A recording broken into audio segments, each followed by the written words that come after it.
কৃষ্ণ জয় গুৰু শংকৰ সৰ্বগুণাকৰ জাকৰি নাহি কৃপম তুহাৰি শৰণেৰে শতকোটি বাৰ কৰো প্ৰণাম বাৰ কৰো প্ৰণাম। ৰাম ৰাম জগত আশ্ৰয় কৃষ্ণ তাহান অৱস্থান তাক আছে প্ৰতি যে মন ভগৱন্ত ঈশ্বৰৰ শৰণ পংকজ সদা হুৱে তেবে একান্ত শৰণ। সমস্ত জগতত ঈশ্বৰ কৃষ্ণতে আশ্ৰয় কৰি চলি আছে। তেওঁ অভ্যস্থান পাবলৈ যাৰ ইচ্ছা আছে তেওঁ একান্তভাৱে ঈশ্বৰ কৃষ্ণ নাম শ্ৰৱণ আৰু কীৰ্তন কৰিব লাগে। তেওঁৰ পদপংকজত শৰণাপন্ন হ'ব লাগে। ঈশ্বৰ কৃষ্ণ সমস্ত প্ৰপঞ্চ জগতৰ স্ৰষ্টা। তেওঁ দিব্য ত্ৰিগুণাত্মিকা মায়াৰ আশ্ৰয় লৈ জগতৰ স্বজন পালন আৰু সংহাৰ কৰি আছে। এতেকে সমস্ত জগত তেওঁতে আশ্ৰয় কৰি আছে। ঈশ্বৰ কৃষ্ণৰ অভ্যস্থান বৈকুণ্ঠ মহাপ্ৰলয়তকৈ জগতত তেওঁ আশ্ৰয় কৰি আছে। ঈশ্বৰ কৃষ্ণৰ অভ্যস্থান বৈকুণ্ঠৰ মহাপ্ৰলয়তকৈ বিনাশ নহয়। সমস্ত চৰাচৰ জগতত মহাকালে বিনাশ কৰে, কিন্তু ঈশ্বৰৰ অভ্যস্থান বৈকুণ্ঠকাল কেতিয়াও প্ৰৱেশাধিকাৰ নাই। তেওঁ কালাতীত দিব্য স্থানৰ বৰ্ণনা গীতাত এইদৰে উল্লেখ কৰিছে। যি স্থানত চন্দ্ৰ সূৰ্য প্ৰকাশ পায়, অৰ্থাৎ সূৰ্য চন্দ্ৰৰ জ্যোতিয়ে যাক প্ৰকাশ কৰিব নোৱাৰে, পৰম দিৱৰ জ্যোতিয়ে স্বপ্ৰকাশিত সেয়াই ঈশ্বৰৰ অব্যয় পৰম ধাম। যলৈ জীৱ গ'লে সেই তাপময় সংসাৰলৈ ঘূৰি আহিব নালাগে। এনে দিব্য অভ্যস্থান বৈকুণ্ঠলৈ যি লোকসকল যাব ইচ্ছা কৰে সেই সকলোকে ঈশ্বৰ কৃষ্ণৰ পদপংকজৰ শৰণাপন্ন হৈ থাকক। এই গোসাঁই কৃষ্ণৰ শৰণত একান্ত শৰণৰ ওপৰত নিশেষ গুৰুত্ব আৰোপ কৰিছে।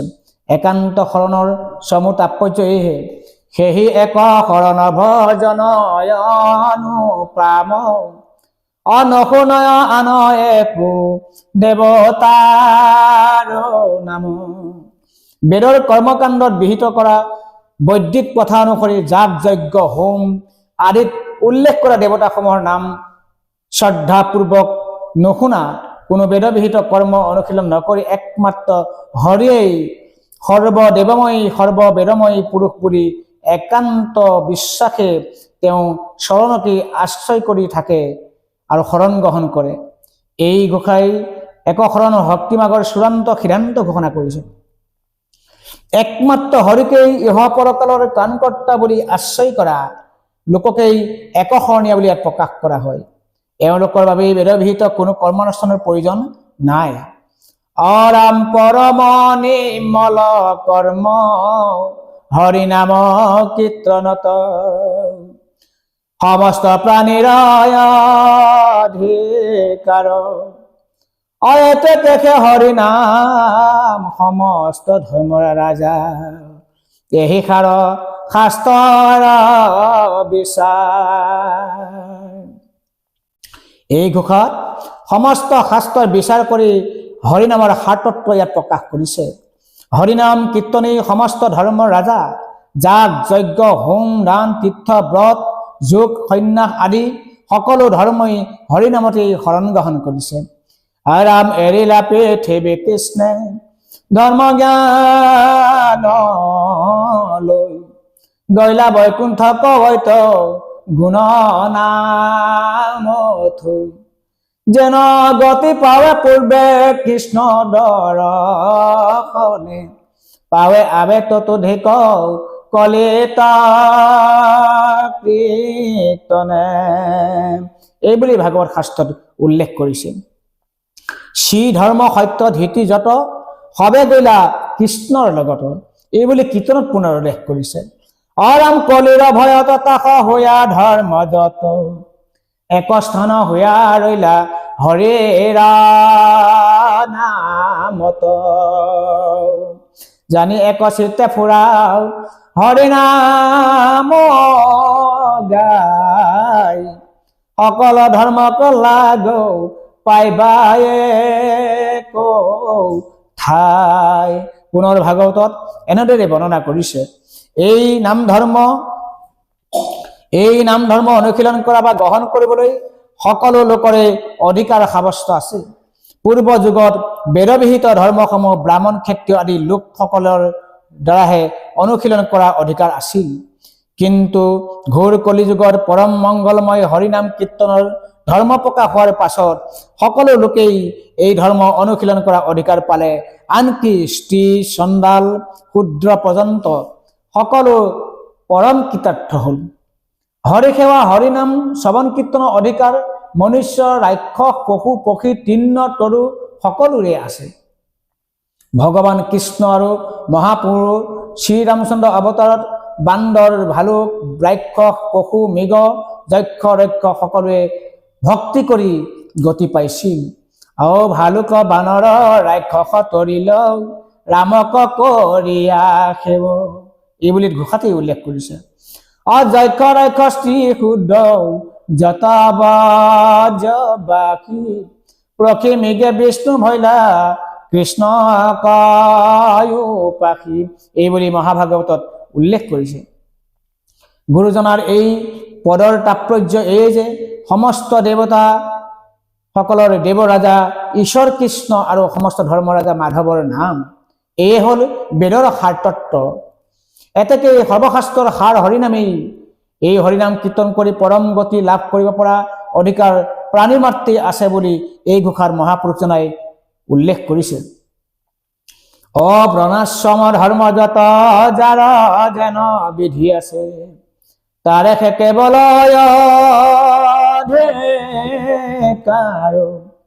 হৰিনাম কীৰ্তনত নাহিকে নিয়ম একো, এতেকে ধৰ্ম মাজে সাৰ। পূৰ্বৱৰ্তী ঘোষাৰ দৰেই হৰিনাম কীৰ্তনৰ মহিমাকেই ইয়াত প্ৰকাশ কৰা হৈছে। ভাৰতবৰ্ষৰ বৈদিক শাস্ত্ৰ সমূহৰ ভিতৰত স্মাৰ্ত শাস্ত্ৰসমূহৰ উল্লেখযোগ্য মনু পৰাশৰ আদি এই ঋষিসকলে এই শাস্ত্ৰসমূহ প্ৰণয়ন কৰিছিল। ইয়াৰ ভিতৰত এই মনুস্মৃতিয়েই প্ৰধান বুলি ক'ব পাৰি। এই শাস্ত্ৰসমূহ বেদবিহিত যাগ যজ্ঞ আৰু কৰ্মানুষ্ঠানসমূহৰ বিধি বিধান দিয়াৰ উপৰিও ব্ৰাহ্মণ ক্ষত্ৰিয় বৈশ্য শূদ্ৰ এই চাৰিজাতি লোকৰ বাবে কৰ্ম ধৰ্মৰ বিভিন্ন বিধি বিধান ৰচনা কৰি প্ৰত্যেক জাতিক কৰ্ম ধৰ্ম নিৰূপণ কৰি থকা দেখা গৈছিল। কোনো জাতিয়ে আন কোনো জাতিৰ কৰ্ম অনুষ্ঠানসমূহ অনুশীলন কৰিব নোৱাৰে। স্মৃতি শাস্ত্ৰই বান্ধি দিয়া নিয়ম মতেকে সেইবোৰ অনুশীলন কৰাৰ বিধান আছে। তাতেই বাধা নিষেধৰ আৰু অনেক নীতি নিয়মৰ সিদ্ধান্ত নিৰূপণ হৈ আছে। এই স্মৃতি শাস্ত্ৰ মতেই শুদ্ধসকল সম্পূৰ্ণ ধৰ্ম কাৰ্যৰ পৰা বঞ্চিত থাকিব লগা হৈছিল। এই স্মৃতি শাস্ত্ৰই কেৱল কৃষি কৰ্ম গো আদি পশুপালন ব্ৰাহ্মণ ক্ষত্ৰিয় বৈশ্য ওপৰত তিনি জাতিক সেৱা শুশ্ৰূষাৰ পৰিচাৰ্য কৰাৰ শুদ্ধসকলৰ ধৰ্ম বুলি অভিহিত কৰিছিল। শুদ্ধসকলৰ কোনোমতেই যাগ যজ্ঞ আদি বেদবিহিত কৰ্মানুষ্ঠানসমূহ সম্পাদন কৰাৰ কোনোমতেই অধিকাৰ নাছিল। অৰ্থাৎ শুদ্ধসকলৰ সৎকৰ্মৰ কৰা শুদ্ধ জ্ঞান পোৱাৰ কোনো উপায় নাছিল। কিন্তু কলিযুগত পৰম দয়ালু শংকৰ কৃষ্ণ অৱতাৰে এই সকলো বৰ্ণাশ্ৰম ধৰ্মৰ নীতিক উলংঘা কৰি সকলো শ্ৰেণীৰ লোকৰ বাবে হৰিনাম প্ৰকাশ কৰিলে। সেয়েহে ব্ৰহ্মচাৰী বজ্ৰগোপীসকলেও কৃষ্ণৰ প্ৰেম ভক্তি লাভ কৰিব পাৰিছিল। 14 আৰু 15 শতিকাত ভাৰতবৰ্ষত বৰ্ণাশ্ৰম ধৰ্মৰ বিৰুদ্ধে হৰিনাম ধৰ্মৰ প্ৰবল আন্দোলন চলিছিল। শ্ৰী চৈতন্যদেৱ ৰামানন্দ হৰিব্যাস আদি যুগধৰ্ম প্ৰৱৰ্তকসকলে ভাৰতবৰ্ষৰ বিভিন্ন ঠাইত হৰিনাম কীৰ্তনৰ অধিকাৰ সৰ্বজনৰ আছে এই বুলি মত প্ৰচাৰ কৰিছিল। পূৰ্ব ভাৰততো মহাপুৰুষ শ্ৰীমন্ত শংকৰদেৱে এই কঠোৰ বৰ্ণাশ্ৰম ধৰ্মৰ বান্ধোনৰ বিৰুদ্ধে একশৰণ হৰিনাম ধৰ্ম প্ৰচাৰ কৰিছিল। বৰ্ণাশ্ৰম ধৰ্মৰ ক্ষেত্ৰত এই ধৰ্মৰ কোনো কঠোৰ নিয়ম বা সংযম ব্ৰত আদি প্ৰয়োজন নাছিল। ব্ৰাহ্মণ ক্ষত্ৰিয় বৈশ্য শূদ্ৰ সকলোৱে একশৰণ হৰিনাম ধৰ্ম গ্ৰহণ কৰিব পাৰে বুলি ইয়াত মত পোষণ কৰা হৈছিল। এতেকে এই ঘোষাৰ মহাপুৰুষে হৰিনাম কীৰ্তনৰ মহিমা প্ৰকাশ কৰি বৰ্ণাশ্ৰম ধৰ্মৰ কটকটীয়া নিয়ম বিধান উচ্ছেদ কৰিছে আৰু এয়াই হৈছে এই ঘোষাৰ সাৰমৰ্ম। অধমে কেৱলে দুখ লয় মধ্যমে গুণ, দুখ লয় কৰিয়া বিচাৰ উত্তমে কেবলে গুণ লয়, উত্তম উত্তমে অল্প গুণ কৰায় বিস্তাৰ। ইয়াত মনুষ্য জাতিটোক 4টা জাতত বিভক্ত কৰিছে। অধম লোকসকলে কেৱল লোকৰ দোষকে দেখে আৰু মধ্যমসকলে দুখ গুণ বিচাৰ কৰি ফুৰে। উত্তমসকলে পৰম কেৱল গুণকহে দেখে আৰু উত্তমসকলে দোষটো নেদেখেই, অকল গুণকেই বিস্তৰভাৱে প্ৰচাৰ কৰাৰ চেষ্টা কৰে। এই ঘোষাই মানুহৰ গুণ অনুসৰি স্বৰূপ প্ৰকাশ কৰিছে। এই ঘোষাত মতে 4 জাতিৰ মানুহ পোৱা যায়: অধম, মধ্যম, উত্তম আৰু উত্তম। অধম লোক এইসকল যি লোকে কেৱল আনৰ দোষকেই খুচৰি ফুৰে আৰু তাকে লৈ গাই আনন্দ পায়, সেইসকল লোককেই অধম বুলি কোৱা হৈছে। মধ্যম লোকসকল যিসকলে আনৰ দুখ গুণ দুয়োটাকেই বিচাৰ কৰি লয় আৰু সেইসকলকেই মধ্যম লোক বুলি কোৱা হয়। উত্তম লোকক এই শ্ৰেণীত বিভক্ত কৰা হৈছে। এই শ্ৰেণীৰ লোকসকল মহান। এনে লোকৰ সংখ্যা সমাজত অতিকৈ কম। এই লোকসকলে লেখমাত্ৰেও পৰম দোষ গণনা নকৰে। মৌ মাখিবোৰে তিতা আৰু টেঙা ফুলৰ পৰাইও মধু অনাৰ দৰে এই লোকসকলে পৰৰ গুণসমূহ সমাজত প্ৰচাৰ কৰে আৰু সেই ভাৱটোক গ্ৰহণ কৰে। উত্তম লোক এইসকল লোকেই মহ আৰু মহীয়ান। ভাষা তাৰাসকলৰ মহাভাগৱতত স্বৰূপ। এই সকলোকেই আনৰটো দুখ নেদেখেই নিজৰ কিঞ্চিত গুণকেই বিস্তাৰ কৰি তেওঁ গ্ৰহণ কৰে। উদাৰ চিত্তে আনক প্ৰশংসা কৰি তেওঁলোকে ভাল পায়। এই ঘোষাৰ মৌলিক তাৎপৰ্য এই যে দাপোণত যেনেকৈ মানুহে নিজৰ প্ৰতিবিম্বহে দেখে, ঠিক তেনেকৈ প্ৰত্যেক মানুহে নিজৰ চৰিত্ৰ অনুসৰি আনক বিচাৰ কৰি চলে। মানুহে চকুত যি ৰঙেই চশমা পিন্ধে, পৃথিৱীৰ সকলো দ্ৰব্য বস্তু সেই ৰঙতেই দেখা পোৱা যায়। ইয়াৰ অৰ্থ নিজৰ প্ৰবৃত্তিসমূহ বা অনুশীলন কৰা চৰিত্ৰসমূহ আনৰ গাত লক্ষ্য কৰাই মানুহৰ ধৰ্ম হৈ পৰে। উত্তম বা উত্তমোত্তম পুৰুষসকলে ঈশ্বৰ পুৰুষৰ পৰায়ণ হয়। তেওঁলোকে নিজৰ মনক সংযম কৰি শুদ্ধ আৰু প্ৰবৃত্তি অনুশীলনৰ বাবেই তেওঁলোকে সিদ্ধ পুৰুষ। মানুহৰ আত্মপৰিচয় নহ'লে জগতখন শুদ্ধৰ ৰূপত কেতিয়াও দেখিব নোৱাৰে। ভক্তি বলে যেতিয়া আত্মাৰ স্বৰূপ উপলব্ধি কৰিব পাৰিব, তেতিয়াই তেওঁ সকলোতকৈ একে আত্মা পৰমেশ্বৰে দৰ্শন কৰে আৰু এয়া ভকতিৰ উচ্চ স্তৰৰ সাধনা স্তৰৰ কথা। ভগৱান কৃষ্ণই উদ্ধৱক ৰহস্য ভক্তি সাধনত উপদেশ দি এনেদৰে কৈছে: অ ব্ৰাহ্মণ চণ্ডাল নিবিচাৰি কুল, দাতাত সুদত যেন দৃষ্টি এক তুল, নিশত সাধত যাৰ ভৈল এক জ্ঞান, তাহাকে পণ্ডিত ভুলয় সৰ্বজান, বিশেষত মনুষ্য গণত যেত নৰে, বৈষ্ণৱবোধে ভাবে সৰ্বদায়ে মান্য কৰে, অৰাম এখিয়া অসূয়া অহংকাৰ তিৰস্কাৰ, হবে নষ্ট হুৱে তেবে তাৱৈক্ষণ তাৰ। এনেদৰে কীৰ্তনত মহাপুৰুষ শ্ৰীমন্ত শংকৰদেৱে উল্লেখ কৰিছে। এই অৱস্থাপ্ৰাপ্ত হ'লেই জীৱই সমস্তকে আত্মজ্ঞান কৰিব পাৰিব আৰু সকলোৱে শৰীৰত পৰম গুণ দেখা পাব। এই ঘোষাই ভক্তি সাধনাৰ উচ্চ স্তৰৰ সংকেত প্ৰদান কৰিছে। ভগৱান কৃষ্ণই মহাভক্ত উদ্ধৱক গুণ আৰু দোষৰ সম্পৰ্কত এনেদৰে শংকা মহাভাগৱতত দিছে: সেহি দোষ যিটো গুণ দোষ বোলে লেখে, সেহে গুণ যিটো দোষ গুণ কোনে দেখে, অদোষৰ সাগৰ কলে তাকো পৰীক্ষিত ৰাজা, গুণ দেখি কৰিলা লক্ষণ, মহাপাপী অন্তৰ্জাতি তৰয় কলিত সুখে, অমুখে কৰি হৰিৰকে ত্ৰাণ। এই ঘোষাত উত্তম ভকতৰ পৰিচয় প্ৰদান ইয়াত কৰা হৈছে। মহাভক্ত ৰাজা পৰীক্ষিতে কলিযুগৰ আৰম্ভণিতেই কলিক মূৰ্তিমন্ত অৱস্থাত দেখা পাইছিল। ভাৰতীয় বেদাৰী ধৰ্মগ্ৰন্থসমূহে যিসকল দেৱ দেৱীৰ পৰিচয় কৰাইছে সেই সকলো বিলাকৰ প্ৰাকৃত আৰু ব্যাপ্ত দুটা অৱস্থাত স্বীকাৰ কৰিছে। যেনে দৃশ্যমান হৈ সূৰ্য চন্দ্ৰ বায়ু আদি ব্যাপ্ত ৰূপতো আছে, আনহাতে প্ৰকৃত ৰূপত একোজন দেৱতা দেৱতা বুলিও স্বীকৃতি পাইছে। সেইদৰে কলিৰ ক্ষেত্ৰতো একেই কথা খাটে। কলি এহাতে পৰিব্যাপ্তমান কাল বা সময় আৰু আনহাতে ভাগৱত শাস্ত্ৰত সমস্ত দুখৰ মূৰ্তিমন্ত এক বিস্তৃত পুৰুষ ৰূপে প্ৰকাশ কৰিছে। মহাৰাজ পৰীক্ষিতে সমস্ত দুখৰ গৰাকী বুলি কলিক কাটিবলৈ ধৰাত মহাভাগৱতত একান্ত ভক্তৰ শক্তিক অৱনত মস্তকে স্বীকাৰ কৰি কলিয়ে বিনম্ৰভাৱে তেওঁ কালত প্ৰকাশ হ'বলগীয়া হৰিনাম মহিমাৰ কথা প্ৰকাশ কৰিছিল।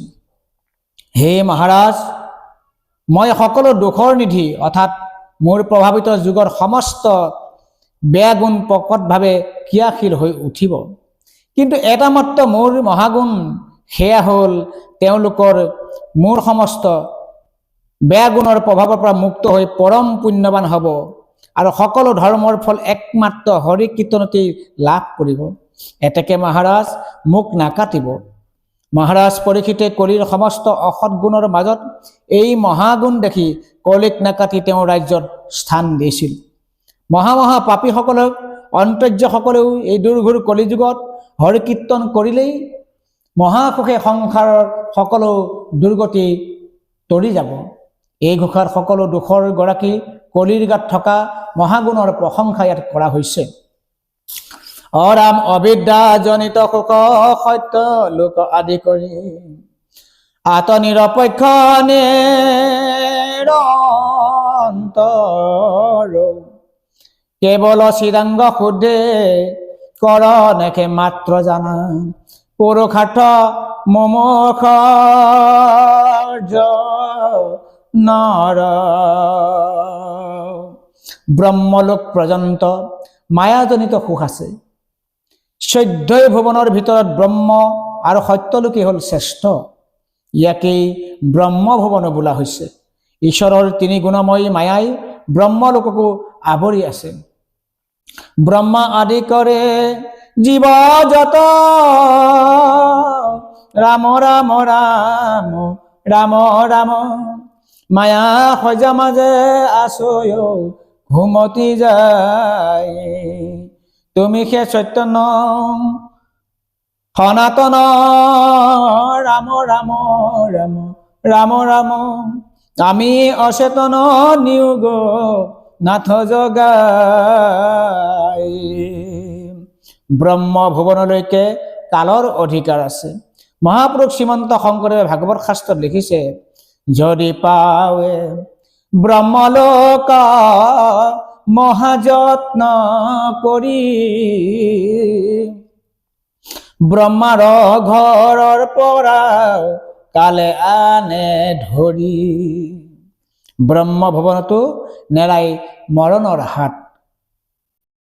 হে অৰ্জুন, ব্ৰহ্মলোকক আৰম্ভ কৰি সমস্ত লোকৰ পৰাই পূৰ্ণজন্ম প্ৰাপ্তি ঘটে বুলি গীতাত উল্লেখ কৰিছে।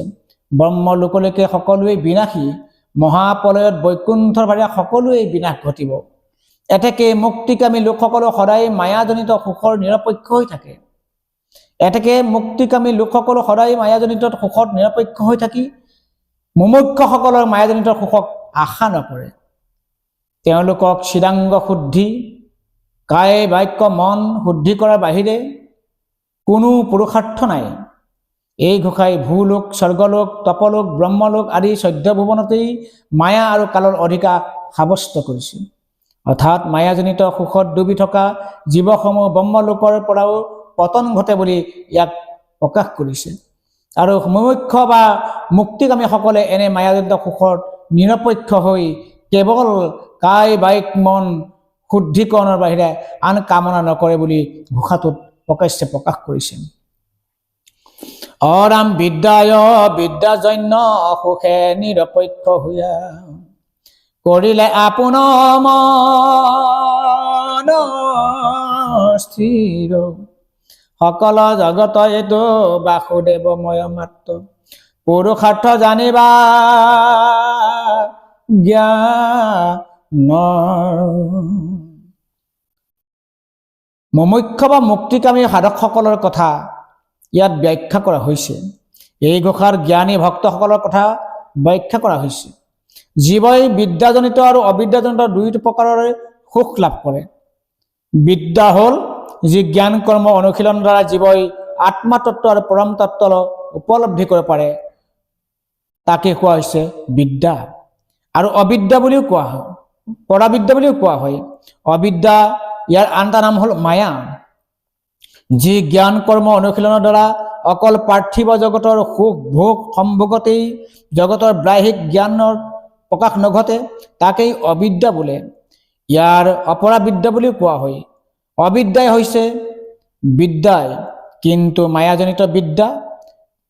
পৰা আৰু অপৰা এই দুয়ো বিদ্যাৰ ভৱিষ্যতেই জৰিয়তে জীৱে সুখ লাভ কৰিব পাৰে, কিন্তু জ্ঞানী ভক্তসকলে দুই প্ৰকাৰ সুখকেই নিৰপেক্ষ হৈ থাকে। তেওঁলোকে মনক স্থিৰ কৰি সৰ্ব জগতকেই বাসুদেৱময় হৰিময় জ্ঞান কৰাই একমাত্ৰ পুৰুষাৰ্থ।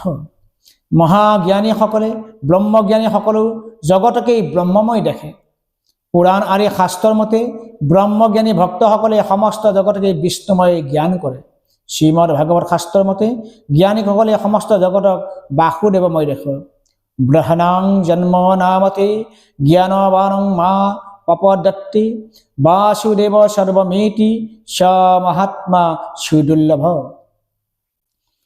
বহু জন্মৰ মূৰত বাসুদেৱে সকলো এনে অনুভূতি লভি মোতে আশ্ৰয় লয়, তেওঁ মহাত্মা অতিকে বিৰল। সমস্ত সুখকতে যে পুৰুষোত্তম প্ৰেম অভকতি কৰে লয় ভকত খবৰ এহে পুৰুষাৰ্থ মনোনীত আন সুখ অধিক পাৱয়। ভকতসকলে সমস্ত সুখ ত্যাগ কৰি একমাত্ৰ পুৰুষোত্তমৰ প্ৰেম ভক্তিৰ আশ্ৰয় কৰে। এই প্ৰেম ভক্তিয়ে ভক্তসকলৰ মনোনীত আৰু পুৰুষাৰ্থ। ইয়াৰ বাদেও তেওঁলোকে আন সুখকো অধিক পৰিমাণে লাভ কৰে, অৰ্থাৎ ওপৰৰ ঘোষাত দুটিতেই ইয়াৰ কথা উল্লেখ কৰি আহিছে। মুমূৰ্খ ভক্ত আৰু জ্ঞানী ভক্তসকলৰ সুখো লাভ কৰে। এই ঘোষাত আগৰ ঘোষাৰ কেইবাটাও দৰে ভকতসকলৰ পুৰুষাৰ্থ সম্পৰ্কে আলোচনা কৰা হৈছে। ভকতসকলৰ সংসাৰৰ সকলো সুখৰ উপৰিও মুক্তি আৰু সুখকো ত্যাগ কৰি একমাত্ৰ পুৰুষোত্তমৰ প্ৰেম ভক্তিক আশ্ৰয় কৰি থাকে। এনে ভক্ত অৰ্থাৎ পুৰুষোত্তমৰ প্ৰেম ভক্তিত মজি থকা ভক্তসকলৰ এই একমাত্ৰ মনোনীত পুৰুষাৰ্থ, অৰ্থাৎ তেওঁলোকৰ মনেৰে বাছি লোৱা আটাইতকৈ শ্ৰেষ্ঠ পুৰুষাৰ্থ। অৰাম মুমুক্ষ জনৰ যেবে অবিদ্যাজনিত সুখে বিৰকতি ভৈলয়াতে পয় কেৱলে আত্মাতে মাত্ৰ সদায়ৰ মন কৰে তেবে বিধি কিংকৰ ঘোষয়।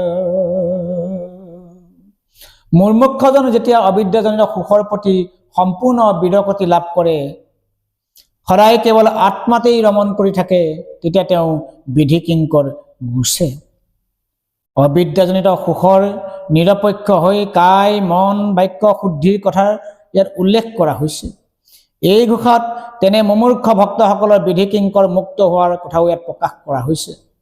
এনে মুমূৰ্খ ভক্তসকলে অবিদ্যাজনিত সকলো সুখৰ প্ৰতি অতিশয় বিৰক্ত হৈ সদায় কেৱল আত্মাতেই ৰমণ কৰি থাকিলেহে বিধি কিংকৰ মুক্ত হ'ব, অৰ্থাৎ তেওঁ বেদৰ বশীভূত হৈ যাব, কিন্তু এই পথ অতিকে দুষ্কৰ।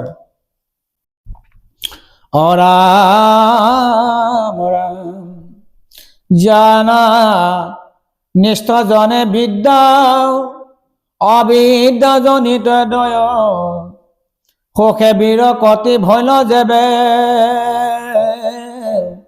অবাসুদেৱ মই মাত্ৰ দেখয় জগত এইটো বিধি কিংকৰ ৰগোছে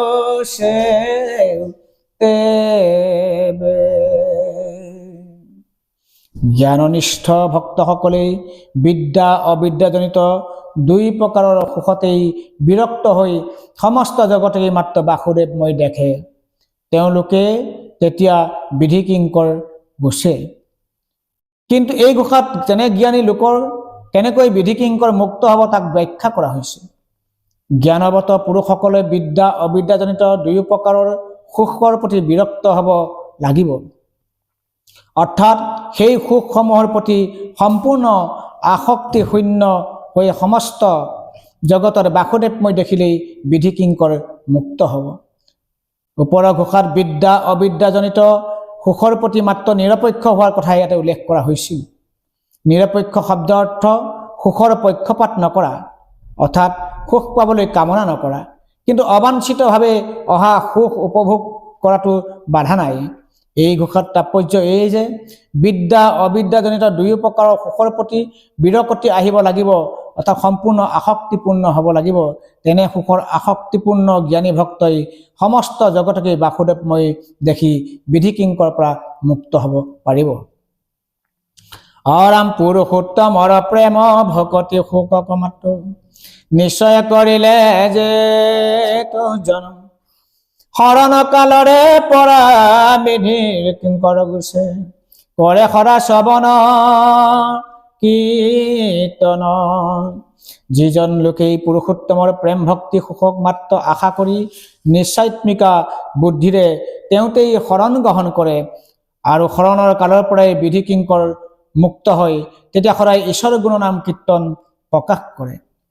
এই ঘোষাৰ ব্যাখ্যা কৰা সাধকসকলৰ কঠোৰ সাধনা আৰু জ্ঞান মাৰ্গৰ কথা ইয়াত উল্লেখ কৰা হৈছে।